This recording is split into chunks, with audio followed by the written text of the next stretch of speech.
নাহমাদুহু ওয়া নুসাল্লি আলা রাসূলিহিল কারীম আম্মা বা'দ বিসমিল্লাহির রহমানির রহিম। সম্মানিত শিক্ষার্থী, কোরআনিক আরবিক গ্রামার ক্লাসে আপনাদের স্বাগত জানাচ্ছি। আমরা গত কয়েকটি ক্লাস থেকে মাফুল সম্পর্কে আলোচনা করছিলাম। মূলত আমরা পড়ছিলাম যে একটা বাক্য দুই প্রকার, একটা হলো ক্রিয়াবাচক বাক্য, আরেকটা হচ্ছে নাউন বা বিশেষ্যবাচক বাক্য। ক্রিয়াবাচক বাক্যকে বলে জুমলায় ফেলিয়া, আর বিশেষ্যবাচক বাক্যকে বলে জুমলায় ইসমিয়া, যেটাকে নাম প্রধান বাক্য বলা হয়। তো আমরা বলেছিলাম যে জুমলায় ইসমিয়া দুই প্রকার, তার মধ্যে দুটি পার্ট থাকে, মুবতাদা এবং খবর। মুবতাদা খবর দুটোটাই পেয়ে যুক্ত হয়। তবে মুবতাদা খবরের শুরুতে চার ধরনের কন্ট্রোলার আসে। এই কন্ট্রোলারগুলো এসে কেউ মুবতাদাকে কন্ট্রোল করে, কেউ খবরকে কন্ট্রোল করে। অর্থাৎ হারফে মুসাব্বা, বিফেল এবং লা ইনফি জিন্স, এই দুটি কন্ট্রোলার এসে মুবতাদার পেশকে জবর করে দেয় আর খবরের পেশকে বাকি রাখে।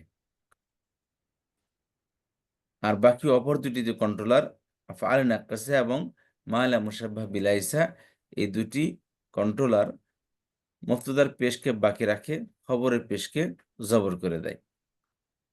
আর অর্থের মধ্যে মুবতাদা খবর চারোটাই, মুবতাদা খবরের অর্থের মধ্যে শুধু এই কন্ট্রোলার যে অর্থগুলো আছে, হরফের যে অক্ষরগুলো আছে, এই অক্ষরগুলো অ্যাড হয়। বাস এটা হলো জুমলা ইসমিনের কথা। আর বলেছিলাম জুমলায় ফেলের মধ্যে ৩ টি পার্ট হয়। ফেল, ফাইল, মফউল। ফেল মূলত কোনো কাজ যা আমরা করে থাকি। কাজের যে কর্তা যে কাজটি করলো তাকে বলা হয় ফাইল, আর কাজের যে উদ্দেশ্য তাকে বলা হয় মফউল। বা কাজের রেজাল্ট বা কাজের করার পরে যে রেজাল্টটা বের হয় তাকে বলা হয় মফউল। তো আমরা বলেছিলাম এই ফেল তার ফাইলকে পেশ দেয় আর মফউলকে জবর দেয়। মফউল ৭ প্রকার। যত প্রকারের মফউল হোক না কেন, মফউল সবসময় জবরযুক্ত হবে। তো আমরা বলেছিলাম ৭ প্রকারের মফউল কি, কি? মফউলে মুতলাক, মফউলে বিহি, মফউলে ফিহি জারফে জামান, মফউলে ফিহি জারফে মাকান, মফউলে মাআহু, মফউলে লাহু, আরেকটা হচ্ছে হাল। তো গত ক্লাসে আমরা এই হাল নিয়ে আলোচনা করেছি। তো আমরা মফউলে মুতলাক নিয়ে পড়েছিলাম। কথাটা খেয়াল করুন। আমি আপনাদেরকে এখনই পড়া জিজ্ঞাসা করব। কেউ আবার বললেন না যে স্যার এটা তো মনে নেই বা পারতাছি না। এ কথা কেউ বলবেন না। এজন্য আমি এখন থেকেই বলে দিচ্ছি। মফউলে মুতলাক বলেছিলাম যে ফেইলের পর যে ফেল থেকে আম আ ও যে যে মসদর থেকে ফেল গঠিত হয়েছে, ফেলের পর সেই মসদরটা আবার আনা হবে মফউল হিসাবে। যেরকম এখানে বলছে আয-যরবু মসদার। আলিফ লাম না থাকলে জরবুন হবে। এই মসদরটাকে ফেল, এই মসদর থেকে দরবুন থেকে দরাবা বানানো হয়েছে। এই জরাবার পরে আবার এই মসদরটা আসছে দরবুন। মফউল হওয়ার কারণে জবর হয়েছে। দরাবা দরবান। এখন এটাকে কেন আনা হয়? এই যে মফউলের পরে এই ফেলের পরে এই ফেলটাকে আবার রিপিট কেন করা হয়? এর কি উদ্দেশ্য? তো বলেছিলাম এটাকে ৩ টি অর্থের জন্য এটাকে আনা হয়।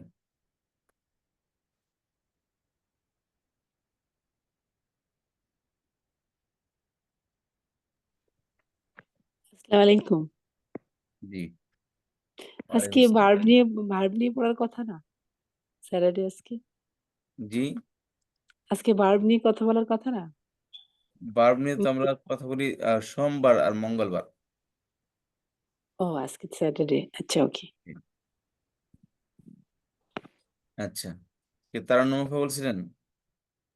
জি, আমি আমার ল্যাপটপটা একটু প্রবলেম হচ্ছে। এইজন্য ও আমি আপনার নাম শো করছে না, এজন্য জিজ্ঞেস করতেছি। আচ্ছা, জি।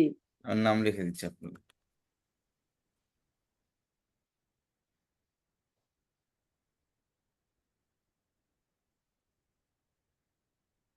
আচ্ছা।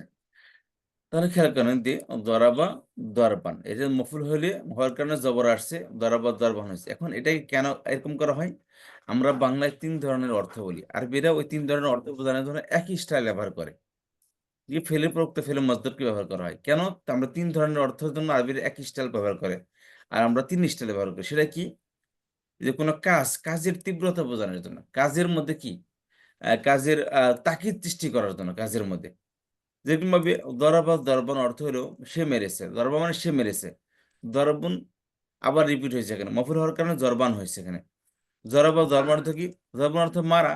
তাহলে মেরেছে মারার মতো করে। তার মানে হলো কি মেরেছে মারার মতো, তার মানে কি? প্রচুর মারা মেরেছে। তাহলে এখানে কাজটা যে করছে, কাজের তীব্রতা বোঝাচ্ছে, কাজের পরিধিটা কতটুকু? কাজটা কেমন বলতে কাজের তীব্রতা বোঝাচ্ছে, কাজের তাকিদ বলতেছে এই কাজটার কাজ কত পরিমাণ হয়েছে, কাজের তীব্রতা বা কাজের তাকিদ বোঝাচ্ছে যে সে মারটা অনেক মারিয়েছে। ২ নম্বর হলো কি ভার্বের স্টাইল বর্ণনা করা, ধরন বর্ণনা করা। যে কাজটি করছে কাজটির ধরনটা কেমন? যেমন বলছে জালাসা জিলসাতুল মালিকে, সে বসেছে বসার বাদশার মতো করে। তাহলে তার বসার স্টাইলটা কেমন? এই এক্সাম্পল দিচ্ছে বা কারো সাথে তুলনা করতেছে। সে কাজটি করছে, এই কাজটি কার মতো হয়েছে? তাহলে কাজের তুলনা করতেছে। তাহলে এই তুলনার জন্য কি হয়? এই মফেল, এই ফেলে মজদারকে ব্যবহার করা হয়।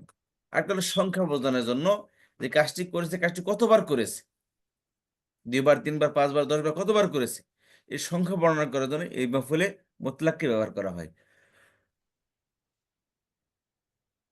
তাহলে অর্থ দাঁড়ালো জরাবা জরবান, সে মেরেছে মারার মতো, আর জালাসা জিলসাতুল মালিকি, সে বসেছে বাদশার মতো করে। নাযারতু নাযরাতান, আমি দেখেছি একবার, বা নাযারতু নাযরাতিন, আমি অনেকবার দেখেছি। তাহলে ফেলের পর উক্ত ফেলে মজদার ব্যবহার করা হয় ৩ টি অর্থ হাসিলের জন্য। এই হলো মফুলে মুতলাক। তারপর বলেছিলাম মফুলে বিহি। মফুলে বিহি বলেছিলাম, যেটা এই পর্যন্ত মফুলের যে সংজ্ঞা পড়ে এসেছি সেটাই হলো মফুলে বিহি। মফুলে বিহি বলা হয় যে কর্তার কাজ যার উপর পতিত হয়, যে ভিকটিম বা ফ্যাসিলিটেটর হয়, তাকে বলা হয় মফুলে বিহি। আচ্ছা, বা কাজের যে রেজাল্ট সেটা হলো মফুলে বিহি। একটা হলো জারফে জামান, জারফে মাকান। বলেছিলাম যে ফেলটা মানে কাজটি করেছে, কোথায় করেছে, কখন করেছে। যে শব্দের মধ্যে যে বার্বের পরে যে কাজের পরে এই জিনিসটা উল্লেখ থাকে যে কাজটি কখন করেছে, কোন স্থানে করেছে। কখন করেছে এটাকে বলা হয় কখন, যে সময় মেনশন করা হয়, মানে কাজটি কখন করেছে। তাহলে এই মফুলকে বলা হবে, এই সময় যে মেনশন করতে শব্দটা হবে মফুলে ফিহি জারফে জামান। আর যদি স্থান মেনশন করা হয় একে বলা হয় মফুলে ফিহি জারফে মাকান। অর্থাৎ কাজটা কোন স্থানে হয়েছে, কখন হয়েছে। স্থান যদি উল্লেখ থাকে তাকে বলে মফুলে ফি ইজাফে মাকান। আর যদি সময় মেনশন থাকে থাকে যে কখন কাজটি করেছে, তাকে বলে মফুলে ফি ইজাফে জামান। আচ্ছা, তাহলে মফুলে ফি ইজাফে জামান, মফুলে ফি ইজাফে মাকান, এগুলো মফুলের ৩ নম্বর প্রকার। যদি একটা উল্লেখ থাকে তাকে বলা হয় মফুলে ফি ইজাফে জামান। আর দ্বিতীয়টা উল্লেখ থাকলে অর্থাৎ স্থান উল্লেখ থাকলে তাকে বলা হয় মফুলে ফি ইজাফে মাকান। আর যদি দুটাই উল্লেখ থাকে থাকে একটা কাজের মধ্যে, তাহলে একে বলা হবে মফুল ফি জারফে জামান ও মাকান।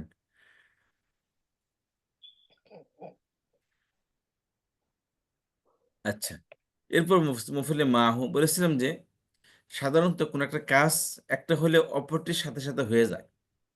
তাই বাংলাতে কোন সাথে সাথে হয়ে যায়, এর সাথে সাথে পরে যে শব্দটি আসবে বাংলাতে ওইটা হলে মফুলে মাহু। আর আরবিতে ওই মফুলে মাহু সাথে সাথে অর্থ বোঝানোর জন্য এখানে মা ব্যবহার না করে ওয়াও ব্যবহার করা হয়। ওয়াওটা মার অর্থে ব্যবহৃত হয়। তাহলে এই ওয়াও এর পর যে শব্দটা আসবে, প্রথম হলে ভার্ব আসবে। ভার্বের পর কি ফাইল থাকতে পারবে, অন্য মফুলে থাকতে পারে, যাতে থাকুক না কেন, ভার্বের পরে একটা ওয়াও আসবে, সেই ওয়াও এর পর একটা শব্দ আসবে। এই ওয়াও এর পরের শব্দটা হবে কি মফুলে মাহু। আর যে ওয়াওটা এটা মা এর অর্থ প্রদান করবে। তাহলে একে বলা হয় মফুলে মাহু। যেমন জা আল বারদু ওয়াল জুব্বাতি, তাহলে শীত এসেছে। আল বারদু, বারদু মানে শীত, যা মানে এসেছে, শীত এসেছে। ওয়াল জুব্বাতি, তাহলে শীত আসলে অটোমেটিক্যালি তার জামাটাও চলে আসে, কারণ টাঙ্গে থেকে কি জামাটাও বের হয়ে আসে। তাহলে এটা হবে কি মফুলে ফিহি, মফুলে মাহু। আচ্ছা, এরপর বলেছিলেন মফউলে লাহু। লাহু অর্থ লামানের জন্য, হুমানে তার, তার জন্য, অর্থাৎ তার জন্য কাজটি করেছে। তাহলে একটা কাজ হবে, কাজটি একটি কাজ করবে, তবে কাজটি কেন করেছে। একটি কাজ করেছে বা করবে, তাহলে কাজটি কেন করেছে বা করবে এর কারণ বর্ণনা করবে। যে শব্দের কারণ বর্ণনা করবে ওই শব্দটা হবে কি মফুলে লাহু। শব্দটা হবে কি মফুলে লাহু। যেরকম বললেন যে অনেকে যারা লেট আসতেছেন, লেটম্যান, এখন যদি জিজ্ঞাসা করি যে লুৎফুন্নেসা আপা আপনি লেট কেন আসলেন, ফর এক্সাম্পল, আপা বলবে কি যে আমি অফিসে ছিলাম সেজন্য লেট হয়েছি, বা বাড়িতে দেরিতে ফিরেছি সেজন্য লেট হয়েছি। তাহলে এই যে যে রিজন বর্ণনা করতেছে, একটা কাজ করেছে, দেরিতে আসে একটা কাজ, আসে একটি কাজ, দেরিতে আসছে এটা কাজ, আর কাজের কর্তা হলেন উনি। তাহলে এর কি মফুলে ফাইল ফাইল পাওয়া গেল। এখন কাজের মধ্যে দেরি তো আসছে, কাজটা কেন দেরি করছে, তো রিজনটা কি? তো রিজন যেটা, ওই রিজনটা হলো কি মফউলে লাহু। রিজনটা হবে কি মফউলে লাহু। এরকম ভাবে আমি দৌড়ে এসেছি। কেন দৌড়ে এসেছি? কি সমস্যা ছিল? পিছনে পুলিশে ধাওয়া করতেছিল, বা রাস্তায় বাঘ বের হয়ে আসছিল। তাহলে দৌড়ানোর কারণটা কি? এই কারণ যে শব্দ বর্ণনা করবে, কারণের যে উত্তরটা দিবে, রিজনের যে যেটা হবে, ওটা হবে কি মফুলে লাহু। ওটা কি মফুলে লাহু। আচ্ছা, আর একটা বলছিলাম হাল। হাল বলা হয় সিচুয়েশন, অবস্থা। যে একটি কাজ করছেন আপনি, সেই কাজটি কোন অবস্থায় করছেন। যেরকম ভাবে আমি পড়তেছি, কিভাবে পড়তেছেন? বসে বসে পড়তেছি। থাক এনে বসে সমস্যা নেই। আমি কাজটি করতেছি, কিভাবে করতেছি? বসে বসে করতেছি। তাহলে কাজটি করতেছি কোন অবস্থায়? বসে বসে। মানে কি পড়তেছে, কিভাবে পড়তেছে? ঘুমিয়ে ঘুমিয়ে পড়তেছে। পড়ার সিচুয়েশনটা কি, কোন অবস্থায় সে পড়তেছে? আচ্ছা, আমি ঘুমিয়েছি, বসে বসে ঘুমিয়েছি। বুঝতে পারছেন? ঘুমিয়েছে কি, বসে বসে ঘুমিয়েছে। তাহলে ঘুমানোর একটি কাজ, এই কাজটি কোন অবস্থায় করছে? বসে বসে করছে। আমি কোরআন শরীফ পড়েছি, সকালে কোরআন শরীফ পড়েছি, শুয়ে শুয়ে পড়েছি। শীতের কারণে কি কম্বলের ভিতরে যে শুয়ে শুয়ে কোরআন শরীফ পড়ছে। তাহলে যে কাজটি করা পরে একটি কাজ, এই করার কাজের কর্তা কাজটি কোন সিচুয়েশনে করছে, কোন অবস্থায় করছে, এই অবস্থাকে বলা হয় হাল।